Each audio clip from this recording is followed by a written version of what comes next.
PJ Phil here. Yes, it's me. Thanks, and welcome to the premiere of PJ Phil's Last Stand. Thanks so much for showing up. We're going to start everyone off with this sort of, I don't know, an intro, a speech. Anyways, thanks for coming by. A lot of people come up to me and they say, hey man, they recognize me from the 90s, and everyone's really, really nice. So that's really what this podcast is about. Not about people coming up to me, but it's about the 90s and what a time it was. And really it was timing with luck and everything, where when we grew up, I was a bit older than you. It was just the perfect time, the 90s, for everything that happened, whether it be Goosebumps or the Grogs or myself or my friend Rick Campanelli or my friend Paul McGuire. Funny I mentioned those two. They are guests on today's show. Now, it was done live at a brewery. We're not always going to do that. Listen, we're kind of trying to learn it as we go. So this thing might change. Who knows? But we're having fun. Basically, you have two old guys, myself and my producing partner, P, and we just only know how to make television shows. So we're trying to figure our way through this podcast world. But yeah, thanks so much for showing up. So without further ado, here's the premiere of PJ Phil's Last Stand. Oh, hold on.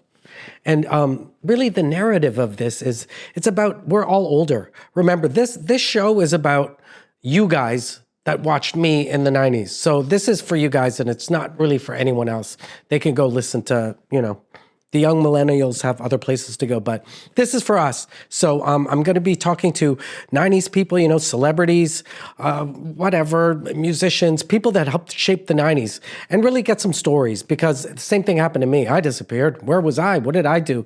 There were great times. There were slim times. There were times like trying to figure out what you're doing. And this is one of them right now. It's PJ Phil's Last Stand.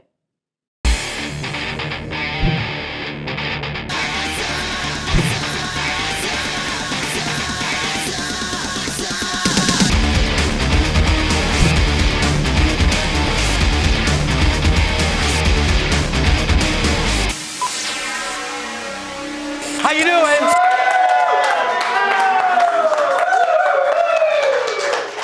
Welcome to the first taping of PJ Phil's Last Stand, a podcast.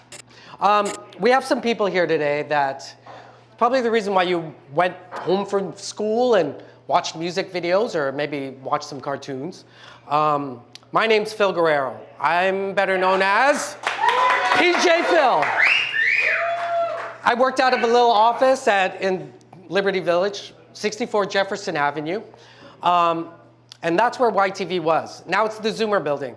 But if you went further east, we were below King in Toronto, King Street. If you went onto Queen Street and kept traveling east, you'd find yourself at 299 Queen Street West.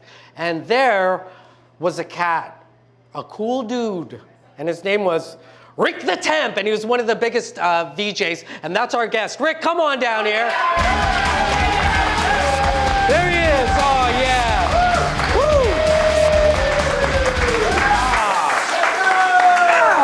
Phil. Oh, what an introduction. Thank you very much. Great That's to see Ricky. you. Come in here, buddy. Love this guy. I love Don't you, you buddy. just love this guy? Yeah! Don't you love this guy? Yeah! Thank you, Phil. It's an honor to be here. Ricky, Oh I guess, my goodness. you know what? My first question, how much money do you make? No, I'm just... Here's the laughter back there. Not enough. We're in Canadian TV. What's your monthly? What's my monthly? 25? 30? 35K a month? That's your nut? No, I'm just kidding. You know what I love about Canadian television so much is that we're not doing it for a paycheck. Not here. Maybe you are. I don't Not Phil's know. Last Stand. But do you remember when we first met? The first time we met was close to 30 years ago. Yeah. And there was another familiar face walking around that building. Oh, and we both wanted to meet him. We both wanted to meet him. Because we thought he was like the coolest dude. He used to host American Justice. Does For anyone know who 80. we're Do you talking remember? about? Bill Curtis. Bill, you knew, you remember. Yeah, Bill and Curtis was there that day. I tripped out when I met him because I watched that show. But was that like a Comic-Con that we were at? It was like the Cable Ace Awards. YTV had a booth or something set had a up. booth and Much we met. Music was just there covering. Do you find... There's a mousetrap in there. Sorry, go It's ahead. my show. It's the your last show. stand. Forget. Why are you talking to them? They got many stands left. I don't believe this is my last. I don't believe this is your last stand, Phil. You don't think so? I don't. You're only halfway there. I honestly, I don't know what I have left. You have at everything 55. left in you. I You worked have it, but You've done it all. I did it all. I did a lot. The wrestling? I was wrestling. No, I Did you started not wrestling wrestle Bill training at Wolichka 51. at one point? You and I Bill wrestled Bill Wolichka. Wolichka. Oh my gosh, you're right. Insert video here, Claude. Did you take each other on, and who won? That's the question on can't everyone's remember. mind. Can't remember. So you lost. But Bill loves wrestling, and I did it for him. He asked me, like, do you want to wrestle in Kingston? And it was probably, honestly, the most unsafe I ever felt Environment, wrestling yeah. because I didn't know these guys.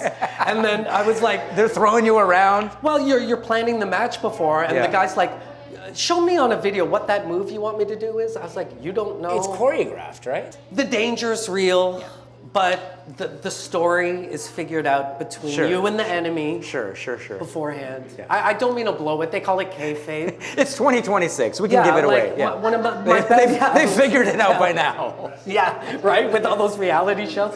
But yeah, but some are still like that. Like Yeah. my enemy, my arch enemy, is like my best friend from that group of the wrestlers. Like Okay. we're super close, but Okay. in the ring, I remember I tried to talk to him out in public, and he was like, "Get the hell out of here, man!" Like that, like Because you're out in public, you can't. Yeah, you can't- shatter the image that you yeah, and have. I was like, okay. Anyway. So I can't really remember when we first met. We've stayed really good friends. Yes, we have. Yeah. Now, on-air people, especially, like, you got to know that when you're on TV, if you meet another person from television for the first time, Yes. like you didn't know them, Yes. there's a weird fraternity. Sure, Almost sure. like, it's like you're running into a best friend that you haven't seen forever. We do this stupid thing. Like, probably when we first met, yay, man, Yeah, you're doing the same thing I'm doing. Yeah. It's almost like running is into like an a old friend, but we don't know fraternity. each other. Right. And really, I didn't keep in touch with many, so like Why not? on-air people. I don't know, because it was phony. We've known each other for 30 This has years. been real and genuine. Yeah, and like you authentic. guys got to Yeah, know yeah. that I've after YTV, I moved to Los Angeles for a while, and anytime you came, because you were still in the business, Yeah. were you like with Entertainment Tonight or Yeah, whatever? yeah, that's right. You'd call me. I was still at Much Music the first time I was Were you coming still at down Much because you Music? were already there. This would have been maybe early 2000s. You were already there. I'd already You left. were either touring the world with your rock band or you were designing clothing for the Hollywood celebs. I don't know what I don't wanna what talk about stage me. you were at that point. But maybe you're doing both at the same time. When I quit YTV, I did it for 11 years, and I was done, Rick. And honestly, in a weird sense, I was 20 years old, Yeah. and I'd see what you were doing at Much Music. Yeah. And that was kind of what I wanted to do. I wanted to hang out with Soundgarden. But I had puppets. Did you? I had puppets and cartoons, and it's not like I was jealous or I wanted to be. Are you but at the I sock? wanted to do Are you what at the did. sock? Like, No, well, why didn't we you do jump know him. over from YTV to Much Music? Because I could have seen an easy transition there. It wasn't gonna happen. Yeah. I don't know. In fact, I almost got fired once because I got interviewed by TV Guide magazine, like TV Guide.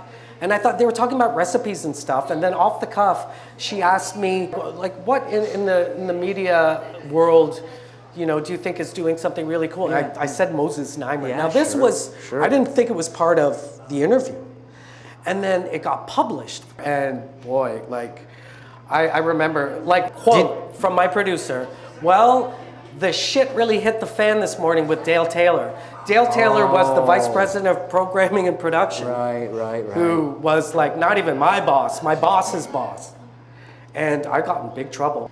We were kids. Yeah, we were kids. Yeah, We were kids. We were trying everything. We were doing as much as we could. We were just being ourselves, really. What's that smell? Oh, you're back. Huh. Okay, well, hey, if you're here, that means you're on our awesome YouTube channel, PJ Phil's Last Stand. This is where you get the skinny, the good stuff, the behind the scenes, the bonus footage, the commentary, all of that. PJ Phil's Last Stand on the YouTube channel. Oh, welcome to our segment called What's in the Box? What's in the box? What's in the box? Everybody has boxes in their basement, and it's full of like your crap, but you don't want to throw it away. And why would I throw this away? What's in the box? What's in the box? This. Huh, look at this. What's this? This is a picture of me and, yeah, Bill Gates. Bill Gates. Because, why? So Microsoft calls up YTV and says, we're having a day where Bill Gates comes to, in Toronto, a place called Ontario Place. And he's going to talk to the young kids about the internet. Do you think they're going to show Bill Gates, kids? Bill Gates is coming? Kids don't care about Bill Gates. They care about me, PJ Phil. So Microsoft was smart enough to say, hey, would you guys want to, get in on this kind of cross promotion? You bring in the kids, and we'll bring you Bill Gates. YTV said, okay, we'll do this with Bill Gates, but could you grant us some interviews? And from that day, I also interviewed him for the Anti-Gravity Room. Anyways, yes, here's my story. So my idea was to try and make Bill Gates look cool. And I tried. I actually asked him, what music do you listen to in your car? What music do you listen to? What CDs do you buy? And I thought he would name at least I don't know, the Beatles at least.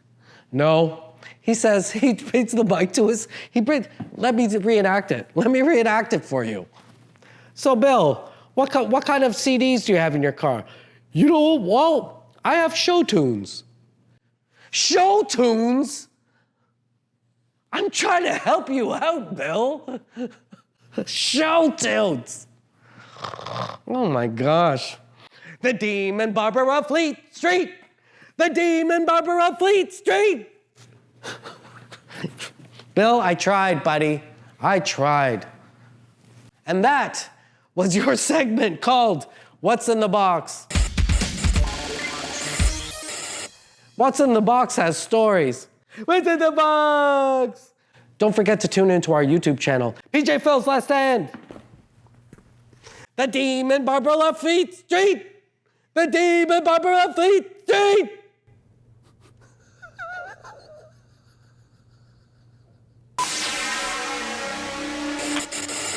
Now here's more from my interview with Rick the Temp.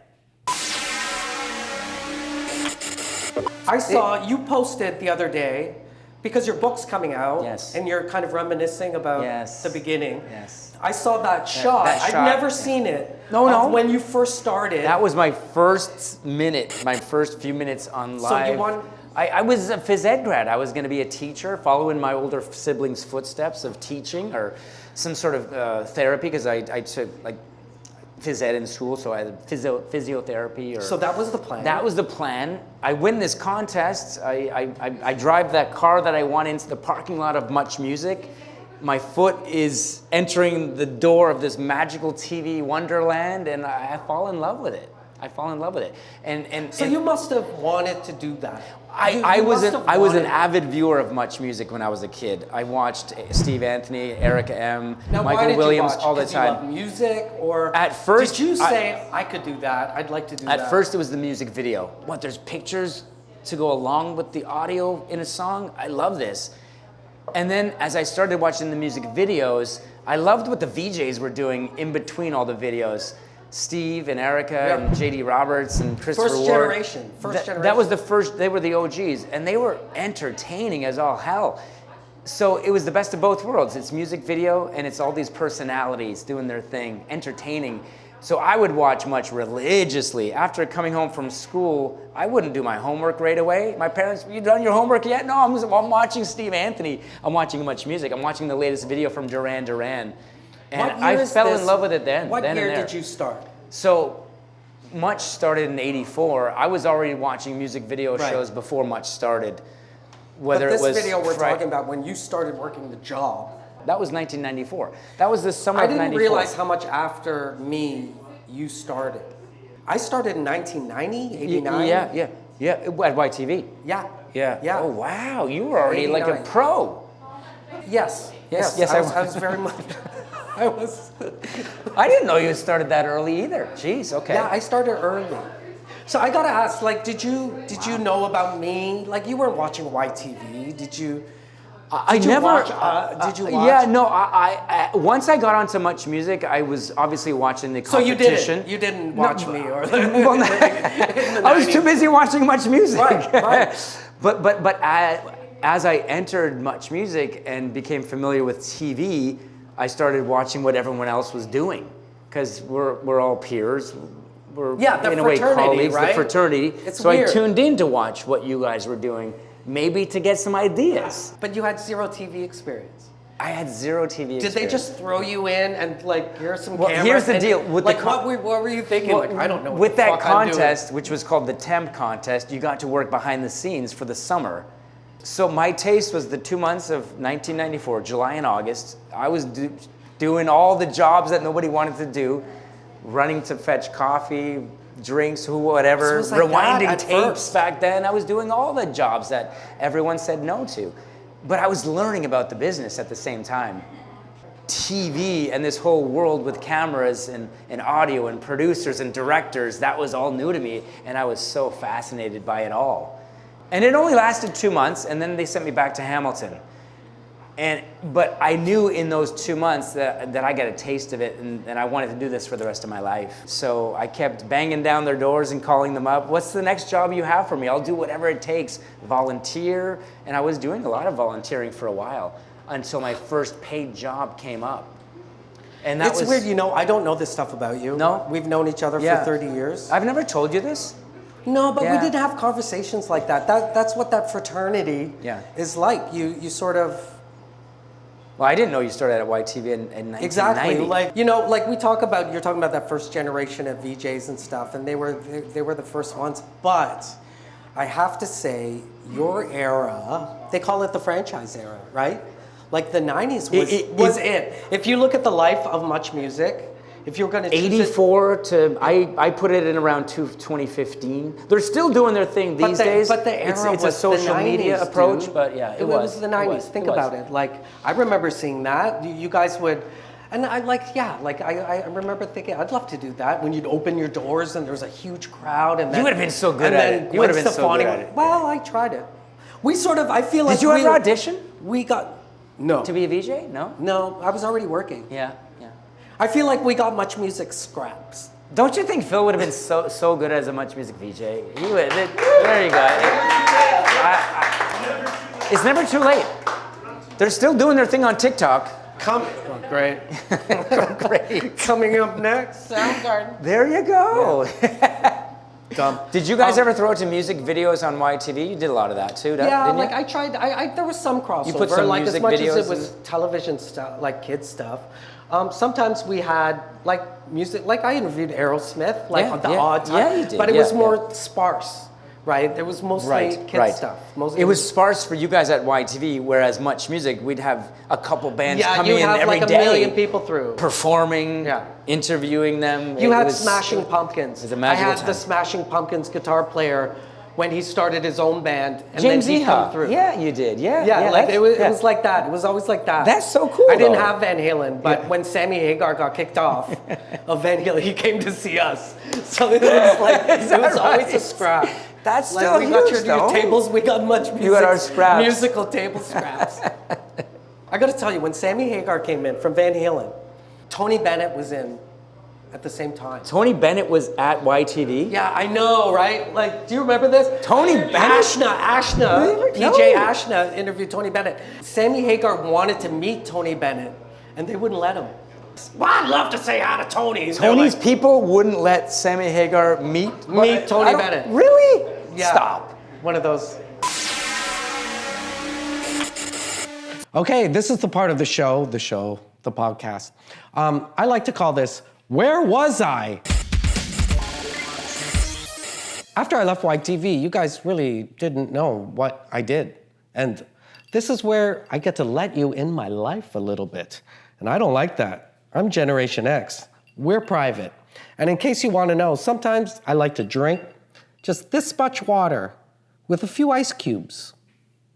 We called this judge's water. Ask your parents what that means. Where were you after YTV, Phil? Oh, where was I after YTV? Paul and I were co-hosts, and he was producing The Zone at the time. He had a job to go to. I think he was going to CTV. I had no job. I had the dream of, I'm gonna be an actor. This is what they don't tell you. Acting is actually something you need to learn how to do and get really good at in a thing where it's so hard to get the playtime on the field, as I like to call it. You wanna be a pro baseball player, you need to play baseball in a baseball diamond. For acting, it's not like you can just walk on a diamond, right? And luckily, I did book things. I found an agent in Toronto. Here's just, I'll give you a short list of some of the things I did. I did an episode of Relic Hunter. I did an episode of a show called The Adventures of Shirley Holmes. I had a small part in a Saturday Night Live movie called The Ladies' Man. I was a regular voice. I was the best friend of a character named Pelswick on a Nickelodeon cartoon called Pelswick. Like, stuff happened, stuff did happen, but then I was just, I don't know what it was. Honestly, I did the same thing for so long at YTV for 11 years. I felt like I hit my peak, like the cap. Not, like I did everything I could at YTV on a national network, by the way. And I think I was like 30 years old and just hungry to, I really want to call it learn. I wanted to learn new things along the lines of what I was doing, along the lines of television. I always wanted to be in a rock band, touring around the world. I always wanted to act. I always wanted to do this and that. I really felt like it was time for me to pursue those. And I did that in Toronto. But really I had that thing where I want to move to LA and try that, whatever that was, like under the guise of acting or television. I got an agent. I started that run to try and get over there, which is a big thing for a Canadian. What was that, do you ask? What did that entail? Oh, it entails getting a visa for the US, which is called an O3 visa, which is a tough visa to get because it's 3 years. And you have to come up with like articles this thick. You had to have letters from important people, the president of YTV, the president of Shaw, executive producers saying, Phil is a very special talent. You should let him in your country, basically. You have to get a lawyer, you have to put money in it. So it was tough, but I eventually got there. I moved to Los Angeles and oh my gosh, my life after that was, the first thing I did was join a band. I'd always wanted to be in Guns N' Roses, then I got the job at YTV, so I went from like dreams of being like a lead guitar player in a hair metal band to talking to puppets. But through a contact, actually it was through, I interviewed Stomp on YTV, and one of the Stompers who lived in the US was a drummer, and his band just kicked out their guitar player. And he called me and he said, hey man, I know you play like heavy metal guitar, and the guitar in this music, it was a goth industrial band from Hawaii. So I knew the drummer. He said, we just kicked out our guitar player. Do you want to join the band? And I know you're thinking about moving out here to LA, but you'd have to come a couple of months earlier in October, and that's when we would start touring. And for whatever reason, I was like, yes, I'll do it. Not knowing really that was a crazy thing to say yes to, because like in the middle of it, all of a sudden you're driving in a Yukon across the US, leaving from LA with 5 kind of strangers, I never was in a band, not like that, but now you're on the road. The first gig was in Colorado Springs. It was a band called Raised in Black. I joined a goth industrial band called Raised in Black, and we drove from LA to Colorado Springs. It was like a million hours, I don't know, like 18 hours to get there. It was in front of 200 people. I can hardly remember it. I was so nervous, just trying to remember the parts. But by halfway through the tour, man, I was good. But it was, and I'll tell you this, saying yes to something like that gets you addicted to, wow, I could reinvent myself. I wasn't joining Aerosmith, but I was on the road doing it, man, and it wasn't fun. It was like loading and unloading on your own. I didn't even know how to lift heavy stuff. Guys in the band were telling me, you're lifting that wrong. I had to learn crazy stuff, how to eat on the road, how to sleep on the road. There wasn't a tour bus or I remember in 2.5 months, there were 2 hotels that I recall. You were always sleeping in the van, sleeping on a promoter's floor in Indianapolis, Knoxville, Tennessee, you name it. You were just sleeping on a floor or sleeping in the van and just trying to eat. We were always eating at Denny's, not eating well. But I was in great tour shape, man. My muscles were actually pretty good from lifting all that crap. But just really being on the road, man. It wasn't sex, drugs, and rock and roll. It was Denny's, sleep, and those machines with the claws. Every Denny's had that, and we'd try to, every time we won a little plush thing from a Denny's with the claw, we'd put it on the dashboard of the van, and we had like 5 of them by the end. And I remember in one, we got 2, because it dragged one, it pulled one and dragged one in the hole and dropped, and we got 2. So it was a band, it was a bunch of goths standing around one of those claw machines in a Denny's in the 2000s. And everybody's like, no, move it over to the left, no, right. Okay, drop it. Like that was the tour for me. It was kind of fun, but honestly, I got addicted to that one. So yeah, where was I? Right after YTV, I did the acting, moved to LA, joined a band. Does your life stink? Well, sounds like you should start drinking. Well, I think you should drink at Steadfast Brewery. Man, they got everything. Karaoke, booze, and people. Steadfast Brewery, your neighborhood hangout. When did you realize, holy shit, I'm getting famous? What was it for you? I won the lottery, man. We all did. We all did. Honestly, we all did. But I grew up loving music. I have 3 older siblings that infiltrated my young mind with David Bowie and the Stones and the Who and the Beatles and Jackson Browne. But going back to the job, I loved music. I loved it. And to land at a place like Much Music, I just was so happy to be there on a daily basis. And I still am. 30 years later, I'm just so happy to still be doing something in front of a camera all these years later. The first band you interviewed were like, wow. So the first big name band would have been either the Gin Blossoms or Great Big Sea.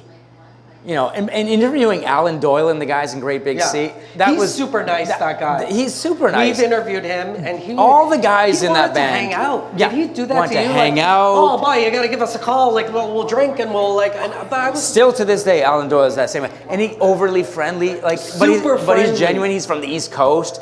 So them compared to interviewing the Gin Blossoms, a band from Tempe, Arizona, who didn't have a lot to say. It was tough. It was like pulling teeth. And you've been in those situations sometimes. Yeah, you get bad interviews. Mostly with Britpop bands, but the Great Big Sea guys made it feel like it was easy and it was simple. Oh, if it's gonna be like this every time. And oh god, I hate those hard interviews. Tough. It was tough, man. Those one-word answers. But I remember I got to break through once. It was the guitar player, another time, the guitar player from Pearl Jam. He wore glasses. Stone Gossard. Stone Gossard's band. Stone Gossard, yes. So he comes in with his little side project, and him and the singer. That's very cool.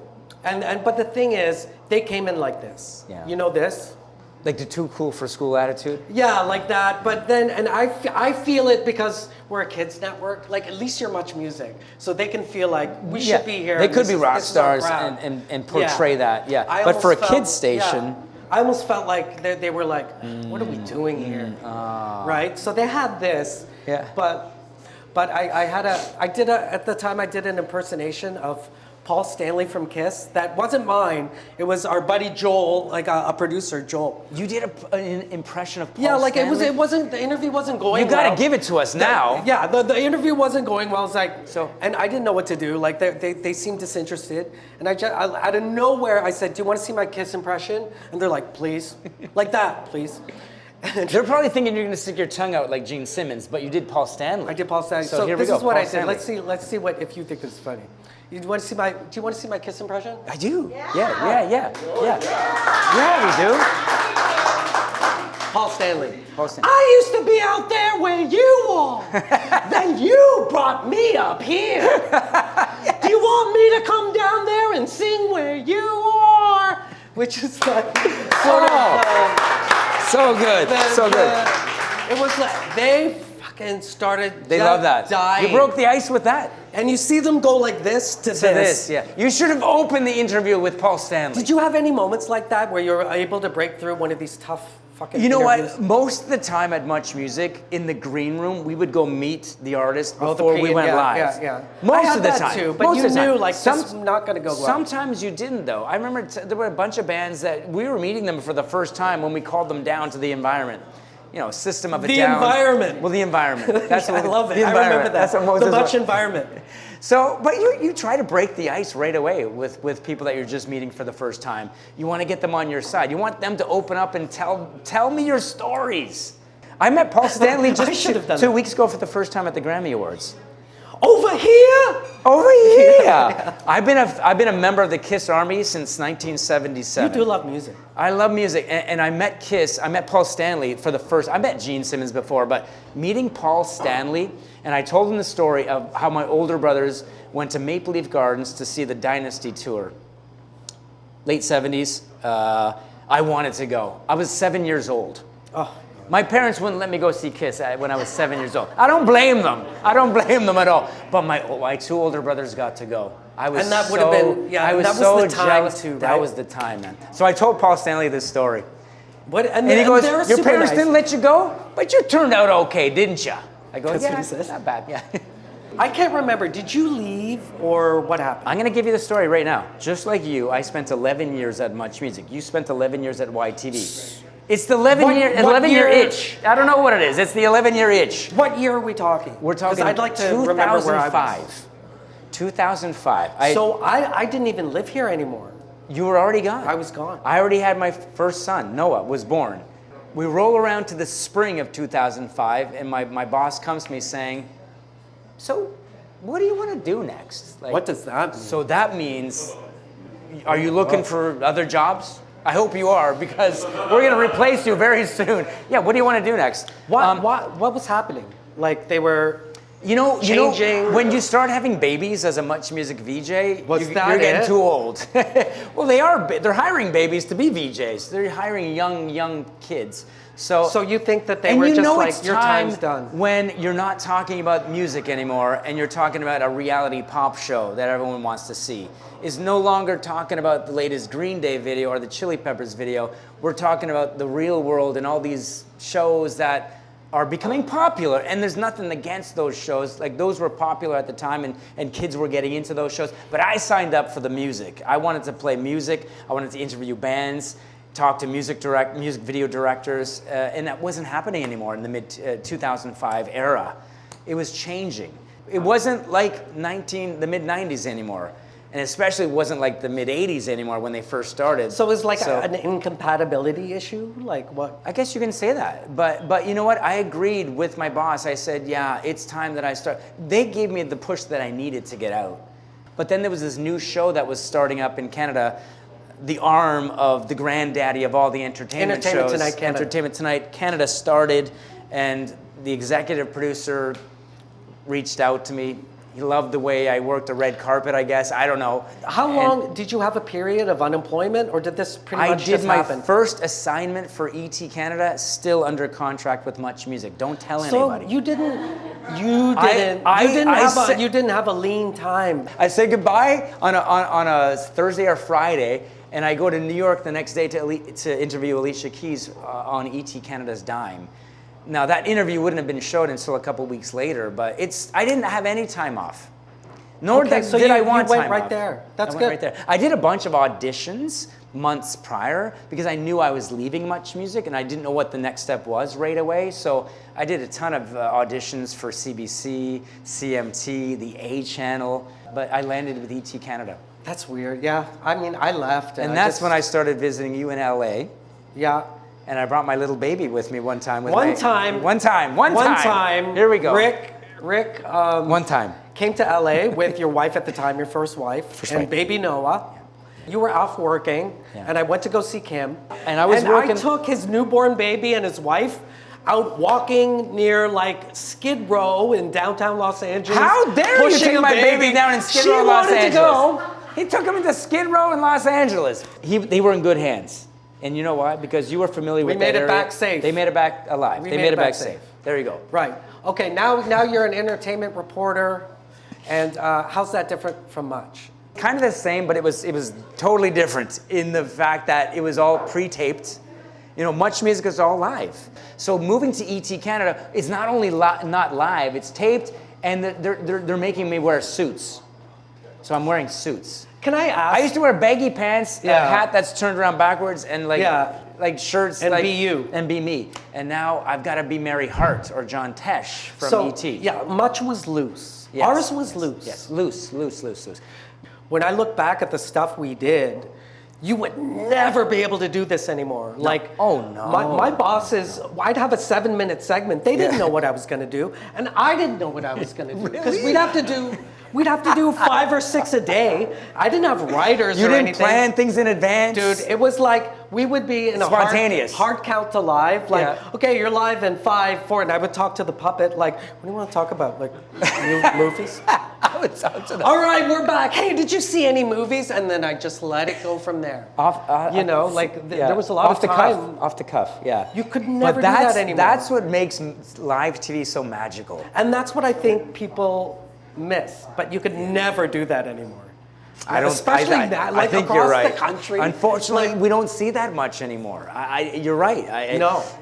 It was a magical time that we lived, and we got to work on in front of the cameras. And it was loose man. I remember when I first started, we did all sorts of things. We would bring our offices outside onto the John Street or Queen Street, and we'd do the shows from out there. Yeah, you could not. We'd open up the garage door windows and get out there and bring people in, and just you can't do that stuff. Sorry, we're getting a wrap up here. I got a thing. We're getting a wrap up here. Oh, 5. Is that 5 minutes? In television, you get these signals. The one you don't want to see in live television is this. Yes. I know what that one is. Yeah, I know it. Yeah. Stretch. Yeah, that's stretch. Keep talking. You know what I got one time? Because I'm so new at this? The face is always like this. So I got a good story for you about floor director signals, because this means stretch. What's this one? So one time I got this one. I got this one here. I thought this meant keep talking. I don't know that one. Is that that's wrap it up? That's wrap it up. KK knows. I thought wrap it up was this. There's all sorts of signals. Yeah, okay. There's this. You got to wrap it up. They're like batting coaches on the third baseline. Some of these floor directors. So I got this and I kept talking, and then so once I finally got to the end of the story, into the commercial break or to the video, I got in a lot of shit why were you still talking when I was giving you this thing? Oh, I thought you meant keep talking. Because I'm a physical ed student. I don't know. I blamed it on my phys ed degree. Yeah. Whew. There you have it. That was the first episode of PJ Phil's Last Stand. I hope you guys enjoyed it. Rick's my buddy. I've known Rick forever, which is really nice. I don't stay in touch with many TV people throughout the decades, but Rick's always been there. Sweetest guy. So remember, his book comes out September 1st of this year, 2026. It's called Tempted, My Story. Rick, I can't wait to read it. It has all the dark secrets. I don't know any dark secrets about this guy. Seriously. Yeah, no, I don't know anything. So this will be a good read. Pre-order yours, September 1st. I pre-ordered mine too. Next Wednesday, we'll be dropping part 2, which is with my great buddy. I play tennis with him all the time. His name, Paul McGuire. And he's now a radio host on New Country 93.5. And we don't stop those. If I make a mistake, we press on, just like The Zone. Remember, PJ Phil's Last Stand is your show. If you watch The Zone, this is for you. If you're a millennial, you don't know who I am, and just this gray beard. Thanks for tuning in. Tune in next week.